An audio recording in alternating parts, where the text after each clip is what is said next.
Hi everyone, welcome back to my channel. This is Brittany with Basement Blooms, and if you're anything like me and you're getting a little overexcited for spring planting, come along with me as we do some soil blocking for upcoming snapdragons. So I prefer to soil block for seedlings for a number of reasons. The first of which, it conserves a ton of space. You have got room, I think you can see here, for 20 seedlings in this one small space about the size of my palm. So that means in a small tray like this, I can fit 1, 2, 3, about 60 seedlings. And in these bigger trays, and I've already got a set of soil blocks set up from doing it a little while ago. These are pretty dry, they'll need to be rehydrated, but this tray will fit around 240 to 260 individual cells. And these are great for things like lisianthus, snapdragons, really any small seeds. When you get into bigger seeds like zinnia seeds or like sweet peas, snap peas, things like that won't fit into these small cells. But if you've ever seen a snapdragon seed, they are tiny, and I mean tiny. They're like little specks of dust. So I have about 1,000 or kind of close to 1,000 seeds coming from Johnny's this week for snapdragons. So in that spirit, I'm going to take my remaining snapdragon seeds from last year. I've got Cherry Twist, Avignon Pink, I think I'm saying that correctly, I'm not sure, and we've got Costa Midley White 3. So I'm going to be potting up or kind of planting up the last of these in my soil blocks today. So you're gonna need a couple of things. The first is a good seedling mixture. Now for this, and you still have little twigs and things I need to remove. For this mixture, I use the ProMix, about $20 from Home Depot or Lowe's, or you can even order them online.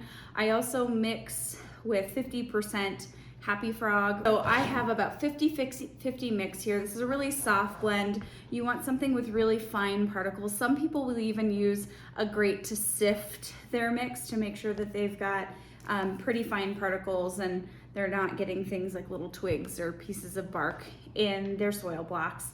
I don't find that it's a huge issue, so I don't go through the effort of sifting my soil mixture, but every now and again I will have to repeat a block or remove larger pieces. So once you have those two soils mixed together, I like to include a fair portion of just kitchen grade cinnamon. Cinnamon is a natural antifungal, especially for these plants that are going to be sitting inside or potentially sitting in water or staying moist for long periods of time. You have the chance of kind of fungal or bacterial growth on the blocks themselves that can cause to damping off or death of your seedlings. So I like to take, and I'll open the larger side here, hefty portion here, and we will mix this throughout. Ooh, I'm creating a little cinnamon cloud for myself here. I am going to, while it's dry, kind of mix it through. And I may need to kind of add and then move the soil aside so that I can get some throughout the bottom as well. I'm gonna go ahead and do that. Okay. So once I feel like we've gotten a good supply of cinnamon throughout, we are going to well hydrate our soil. And I find that I would rather err on the too wet side than on the too dry side. The too dry side and your soil blocks are going to fall apart. Now, if you're really sopping wet, you also run the risk of your soil blocks falling apart or not adhering to these little squares. They kind of pop out. I'll show you kind of the consistency we're looking for. So first I'm going to take my big jug of water here and kind of just try and get this throughout the soil. We are likely gonna need more than just this one canister here, but we're gonna give it a go. I'm gonna go ahead. I tend to forget to take my rings off, and then they are full of soil, which is not ideal. So let's get this. I usually just kind of use a claw to kind of bring all the moisture in the soil together, making sure to get through all the way to the bottom. And again, I think I am going to need more water here. So, oh, I did not do a good job of mixing up all of that cinnamon. So let's get a little bit more water. I think we only need about half a jug left, and we should be good. Back with that extra water here. Let's see if this is all we need. And again, I would rather err on the side of too much water and then maybe adding a little extra soil than being on the too dry side. So again, we're gonna kind of mix all of this together and make sure that we are well hydrated on the wet side. Can move things around here. And you may find that as you get to the bottom of your bin that you need to add more water. That's totally normal. Oftentimes I find that even if I'm mixing well, it sits on the surface a little bit. So mix as much as you think is necessary. Now, what I like to have is my soil mixture, obviously my cinnamon to mix in, my trays that I'm going to be using to put the blocks on. I also like to have a scraping tool of some kind to scrape the excess soil off the bottom of my blocker. Now this is the 20 cell blocker from Johnny's. You can also get them on Amazon. And I have the 2-inch soil blocker that these pot up into. So as my seedlings get bigger, I make the bigger soil blocks, and these little mini blocks just pop right in the center. So my scraper, I actually just use a bin scraper. I do a lot of bread baking, and so I have this on hand, and I actually have an extra. So this one I just use for gardening and specifically soil blocking. So once your soil is at a nice consistency, you want to be able to kind of grip together without too much dripping off, but then the soil is kind of sticking together. So you'll take your soil blocker here and kind of push, and I like to twist. Some people like to have less soil in their bin so that they can make contact with the bottom. That's helpful, and I do find that as I go along and get rid of some of the soil, things get a little bit easier. Sometimes I will just stand up and push down and twist. And then see all this excess? We are just going to scrape that off the bottom and the sides. And then you get your tray. You will push down and pop up at the same time. And there you have it. I'm making a mess of my table, but that's okay. There are your 20 individual soil blocks. And we will repeat. And I will probably do this, about 30 more times here. I want to have, and these guys are on the too early side in terms of planting up, but these are my seeds from last year. So I'm looking forward to starting fresh with what's coming in the mail, probably in the next week, so I can get these guys started. But I will fast forward you on here so you can just see what this looks like.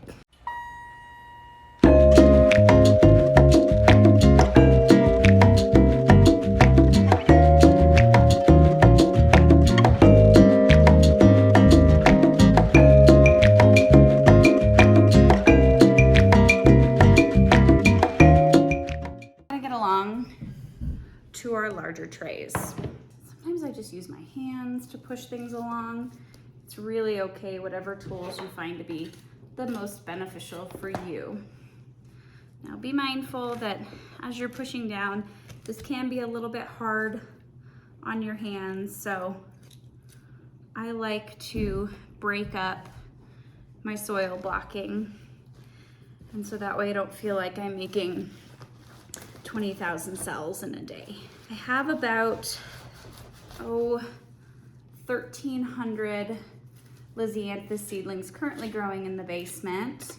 I originally planted about 1,700. So my success rate of those seedlings staying nice and healthy and really growing quite large, honestly, for this time of year is much better. Last year was my first year growing Lysianthus and most other things, to be perfectly honest, and I only grew about 60, so I have really significantly bumped up the number of Lysianthus. They are one of my absolute favorite flowers. They have a hugely long vase life, to about 3 weeks is what I was finding last year. So I would say one of the things I've learned about soil blocking is it's best to err on the side of making sure you have space between your blocks as opposed to trying to cram everything in. You run the risk of your blocks not getting sufficient water. Really what I'll do is water the tray, and I want that water to be able to go between each of the 20 blocks. I will also use this to kind of help with my spacing to ensure that I haven't put things too close or too far apart. I want to be able to maximize my space but not jeopardize the health of my seedlings. So I'm going to fast forward you guys through the rest of this.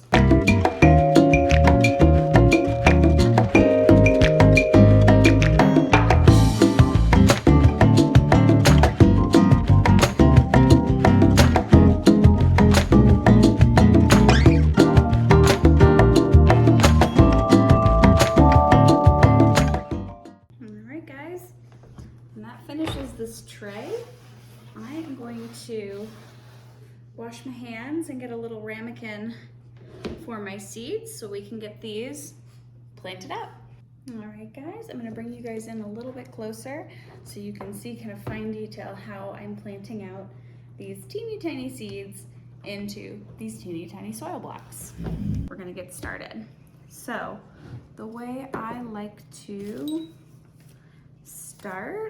let's start really looking forward to this white variety. So I'm going to take my smaller tray of soil blocks here, my orange tray, and some of them come in these teeny tiny, you can see how tiny those little guys are in there. Let's get them into my ramekin. You can do things in a couple of ways. Some people will just put these in their hand and kind of lightly sprinkle them into the soil. Others will use a toothpick in the event that you want to individually sow them. But look how tiny those are. They're specks. That focuses well. Tiny, tiny little specks in this jar. I typically just put them in my hand and sprinkle them out. I want to give this a go. I use the toothpick method for my Lysianthus, which are also teeny tiny little seeds. So I'm gonna see if this is gonna work for us today. So the first thing I do is take my toothpick and either stick it in my mouth for a little moisture or put it in. Then you are going to take your seed. This may not be the way to do this. You're gonna take your seed and just press it to the top of your soil, just like that. Now I'm finding that that is super, super tedious, so we are gonna go back to my normal method of putting these guys in my hand. Oh, some of them are sticking here. I'm gonna have to do things a different way. And we are just going to sprinkle them onto the tops of the soil. And again, they're so teeny tiny, sometimes you wanna just press them there. So you've got your teeny seeds in here. Gonna just grab a bundle of them and press them into the top of the soil. Some of these got a little bit wet, so they may just put a few extra in each of these cells. Alrighty. I'm just pressing them into my finger. Let's see again if I can make this focus. And then pressing them into the soil. Okay, so that about does it for my Costa Midley White. So let's go, I'm going to go ahead and put my marker, again, just here. I will tape it to the side here shortly. Let's go in with my Avignon Pink and try to do this ever so slightly different. Don't find that using my ramekin was very successful, so let's reroute and try something new. I'm going to open this package here very gently because the bottom broke on this one. Actually, I think I lost some of my seeds here. I will say be very careful when opening your packages because these seeds are tiny. They often come in packages that sometimes break. This one ended up opening on both sides and I lost a fair number of these seeds. So just be mindful of that. And I am just going to sprinkle these into these blocks. And I actually don't think I'm going to have enough for even this tray. So my larger tray here is going to be for my new seeds coming in at the end of the week. So guys, and the soil and the seeds are the same color. So try to keep an idea of what cells you've already planted because it is near impossible to see them. So let's grab my cherry twist here from Baker Creek. These were again from last year, and I've got so many more of these guys. Oh my goodness. Again, can you see just those teeny tiny little seeds? And I am honestly just going to very liberally sprinkle these along the surface of my soil blocks. We're just gonna sprinkle, because I have a ton of these. I don't know, last year we had so much hail, and I planted some of these last year, but none of them got particularly tall of this variety. Now it doesn't say the height of what they would expect these to be. Oh no, reached 20 to 24 inches tall. They certainly didn't reach that for me last year, but I have a feeling my weather and or just the sheer assault they took from all the hail this year very likely stunted their growth. So we're gonna try these guys again. But they only got to be, oh, I would say maybe 8 inches tall last year. So I'm hopeful that that was simply weather related. But we are going to, and I'm just gonna kind of dust the rest on here. Now the last thing I'll do with these seeds is I will sprinkle the top. I am not covering these with soil. Snapdragons need light to germinate, so I will not be covering these, but I will be sprinkling a little bit of vermiculite on the top. These help the top retain moisture so that those seeds still get light, but that they're not drying out. So I am just going to sprinkle on here. Grab here, and again, just kind of sprinkle the top. My friends and family call these the forbidden brownies because they look like little brownies, and that the vermiculite looks like crushed walnuts or crushed nuts on top. So I find that hilarious. But no, you can't. You could eat the soil blocks. Probably won't taste very good, but you know, these are our little forbidden brownies in our house. So we'll want to sprinkle this on here.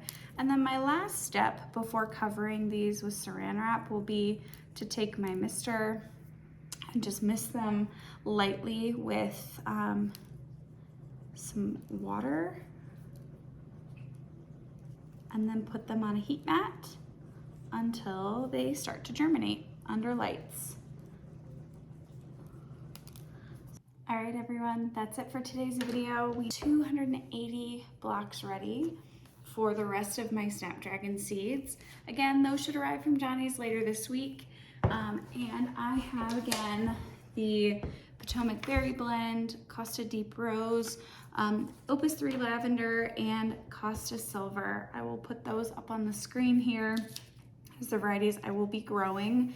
I will start those seeds about 10 weeks before first frost, which for us in zone 5 is about May 15th. I do have frost cloth over about 5 of my 10 beds, so these guys are pretty frost hardy and they may be able to go out sooner than that 10 weeks, than 2 weeks before last frost, just because we do have some frost covering. So I will likely start these seeds at the beginning of February or mid-February for those ones to go out. My others, again, just as always, experimenting the basement to see what's possible, see what can be grown inside. I'm looking forward to, fingers crossed, a season void of hail. Last year that really set a lot of things back a couple of times over. We got about 4 rounds of hail that decimated all of our flowers. Things did come back, but not quite as strongly as I'd hoped. So fingers crossed for a less tumultuous spring and summer with some beautiful blooms, and I will keep you posted on how the basement version of the Snapdragons fare this year. Thanks again for watching. Like and subscribe for more content, and please ring the bell. Thanks guys. Happy planting.